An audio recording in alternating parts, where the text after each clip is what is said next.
कृषि मंत्री डॉक्टर किरोड़ी लाल मीणा कोटा जिले के दौरे पर रहे। इस दौरान उन्होंने बताया कि इस बार हाड़ौती में उम्मीद से अधिक बारिश के कारण फसलों को काफी नुकसान हुआ है। उन्होंने कहा कि किसानों को नुकसान की पूरी भरपाई दी जाएगी। जहां बीज खराब हुए वहां बीमा के तहत और जहां पूरी फसल नष्ट हुई वहां आपदा राहत के तहत सहायता दी जाएगी। राज्य में अब तक 1700 करोड़ रुपए किसानों को वितरित किए जा चुके हैं। अकेले कोटा में आकलन करने के बाद 150 करोड़ रुपए फसल बीमा के लिए बांटे जाएंगे। मंत्री ने भ्रष्टाचार के खिलाफ कार्रवाई की भी जानकारी दी और कहा कि दोषी किसी भी हाल में बख्शे नहीं जाएंगे। सर्वाधिक बरसात हुई जिसमें 12 में सबसे ज्यादा हुई है प्रदेश की वर्षा। तो दो तरह के डैमेजेस फसल के हैं। एक तो बीज डाला, उगाई और उगा तो उगते ही बरसात हो गई, उसको निष्फल बुआई कहते हैं। तो उसकी पूरे की भरपाई राजस्थान की सरकार करेगी, ये हमने निर्णय कर लिया। और एक पहले स्पेल आए बरसात के, उसमें जो फसल नष्ट हो गई, उसमें दो तरह की सहायता हम किसानों को देने जा रहे हैं। एक तो बीमा का और एक अपने आपदा राहत का।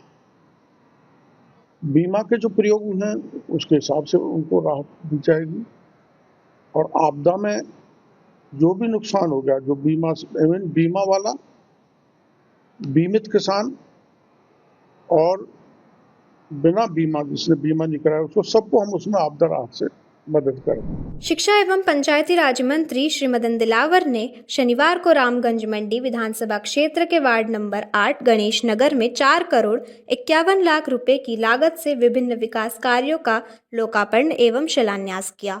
मंत्री ने कहा कि पिछले 7 वर्षों में वार्डों का कायाकल्प किया गया और जनता की मांगों को पूरा किया गया। सड़क निर्माण, पार्क विकास और हरियाली राजस्थान अभियान के तहत वृक्षारोपण कार्यों का उद्घाटन किया गया। बीकानेर में जिला कलेक्टर श्रीमती नम्रता वृष्णी की अध्यक्षता में सड़क सुरक्षा समिति की बैठक हुई, जिसमें 4 से 18 नवंबर तक चल रहे सड़क सुरक्षा विशेष अभियान की समीक्षा की गई। बैठक में एक्सीडेंट जोन, ओवरलोड, वाहनों पर कार्रवाई, स्पीड ब्रेकर और सड़क निर्माण कार्यों को लेकर की गई अहम निर्देश दिए गए।